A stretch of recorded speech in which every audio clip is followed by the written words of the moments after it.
अभी हम question number 4 की तरफ अपने बढ़ते हैं। क्वेश्चन नंबर 4 में क्या कह रहे हैं कि during an isochoric process the internal energy of a gas increases by 300 joule if no work is done determine the heat added to the system.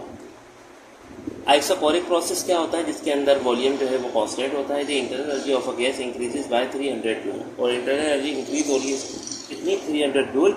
If no work is done determine the heat added to the system.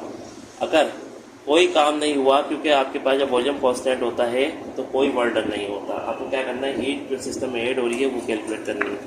सही है। तो question number 4 के अंदर क्या कह रहे हैं? आपके पास जो डेल्टा यू दी गई है कितनी है? 300 जूल। ठीक है। और डेल्टा डब्ल्यू जो है आपके पास वो कितना है? 0। क्योंकि 0 क्यों है? क्योंकि वॉल्यूम कांस्टेंट है और वॉल्यूम जब कांस्टेंट होता है तो कोई वर्क डन नहीं होता। ठीक है। और आपको क्या मालूम करना है? डेल्टा क्यू मालूम करना है। सॉल्यूशन, तो डेल्टा क्यू किसके बराबर? Delta Q is equal to delta U plus delta W. Process क्योंकि आइसोकोरिक है और इसके अंदर वॉल्यूम कांस्टेंट है तो ये 0 होगी आपके पास, ये डेल्टा क्यू और डेल्टा क्यू। तो डेल्टा यू की वैल्यू कितनी है आपके पास? 300 जूल। तो डेल्टा क्यू की वैल्यू भी कितनी हो गई आपके पास? 300 जूल।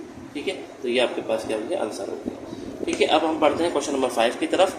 अच्छा, क्वेश्चन नंबर 5 में क्या कह रहे हैं? A gas undergoes a cyclic process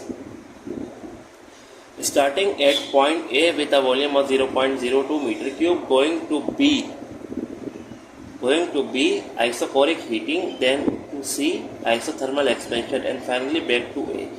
If the heat added during isothermal expansion is 1000 joule and the heat rejected during isocoric heating is 500 joule, calculate the net work done by the system. ठीक है। आपके पास जो volume दिया गया है इसके अंदर, question number 5 के अंदर वो दिया गया आपके पास 0.02 मीटर क्यूब। सही है। 0.02 मीटर क्यूब जो है आपके पास वॉल्यूम दिया गया है। फिर ये कह रहे हैं कि गोइंग टू बी, जो गैस थी वो बी पॉइंट पे गई जहाँ पे आइसोकोरिक हीटिंग हो रही थी, फिर सी पॉइंट पे गई जहाँ पे आइसोथर्मल एक्सपेंशन हो रही थी, और फाइनली जो है वो दोबारा जो है वो आइसोकोरिक पॉइंट पे हीटिंग पे दोबारा आ गई 500 जूल पे। ठीक है। तो Q जो है आपके पास इन जो थी वो 1000 जूल। ठीक है। जो आइसोथर्मल प्रोसेस पे थी, आइसोथर्मल पे, और Q जो है वो आउट है आपके पास 500 जूल। ठीक है। जो किस पे आ गई? दोबारा आइसोकोरिक प्रोसेस पे आ गई। ठीक है। और डेल्टा यू जो है आपके पास 0 है। डेल्टा यू 0 क्यों है? कि जब सिस्टम एक जगह से शुरू होकर दोबारा उसी पॉइंट पे आ जाता है तो उसकी इंटरनल एनर्जी क्या हो जाती है? 0 हो जाती है। ठीक है। तो delta W is equal to question, ये आपको डेल्टा डब्ल्यू क्या करना है? मालूम करना है। ठीक है।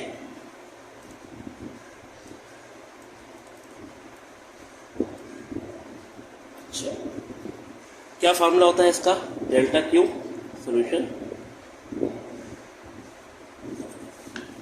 तो delta Q is equal to delta U plus delta W. अब डेल्टा यू की वैल्यू तो क्या हो जाएगी? इसके अंदर 0 हो जाएगी, और क्यू के अंदर जो है वो दो वैल्यूज दी गई हैं आपको, क्यू इन और माइनस क्यू आउट। ठीक है। हमेशा जो एब्जॉर्ब हीट होती है वो ज़्यादा होती है और जो आउट हीट होती है, जो हीट सिंक कहलाती है, उसकी वैल्यू क्या होती है? कम होती है। डेल्टा यू की वैल्यू 0 हो गई और वर्क डन यहाँ पे आ गया। आपको वर्क डन ही मालूम करना है। ठीक है। तो क्यू इन क्या है आपके पास? 1000 minus 500 is equal to delta W. तो 1000 माइनस 500 तो डेल्टा डब्ल्यू की वैल्यू आपके पास आ गई 500 जूल। ठीक है। अच्छा, अब हम क्वेश्चन नंबर 6 की तरफ बढ़ते हैं अपने।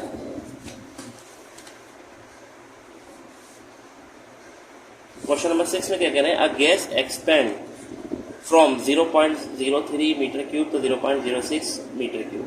सही है। जब भी कंप्रेशन होती है तो वॉल्यूम उससे क्या होता है? कम होता है, और जब भी एक्सपेंशन होती है तो गैस का वॉल्यूम क्या होता है? एक्सपेंड होता है, ज़्यादा होता है। ठीक है। Against a constant pressure of 100 kilo pascal. अब क्या है कि कांस्टेंट प्रेशर जो है वो 100 किलो पास्कल दिया गया है आपके पास, और बोला गया है कि जो गैस एक्सपेंड हो रही है वो उसका वॉल्यूम जो है 0.03 मीटर क्यूब से बढ़कर कितना हो गया, 0.06 मीटर क्यूब हो गया। अब ये कह रहे हैं calculate the work done in both are reversible and irreversible process. आपको जो है वर्डन मालूम करना है रिवर्सिबल और इरिवर्सिबल प्रोसेस के अंदर, एंड कंपेयर द रिजल्ट्स, और आपको क्या करना है, रिजल्ट को कंपेयर करना है आपके पास, ठीक है।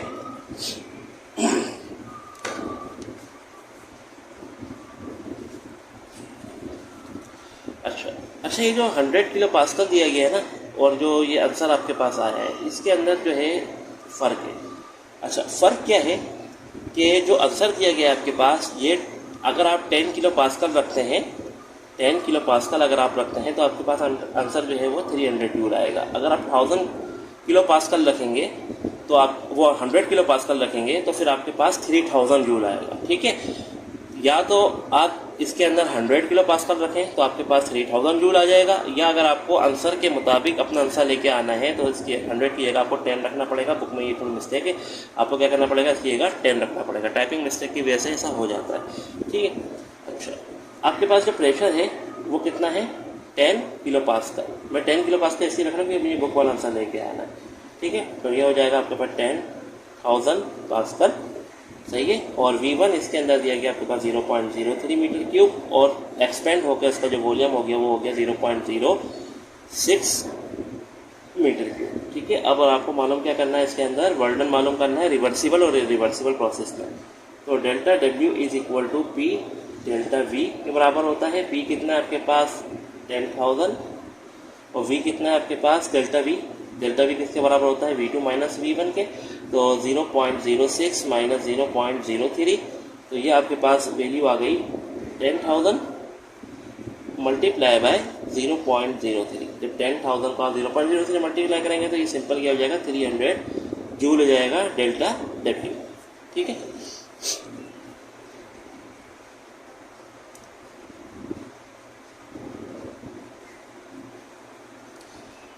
जब आइसोबैरिक प्रोसेस होता है, आइसोबैरिक प्रोसेस कौन सा होता है, कांस्टेंट प्रेशर।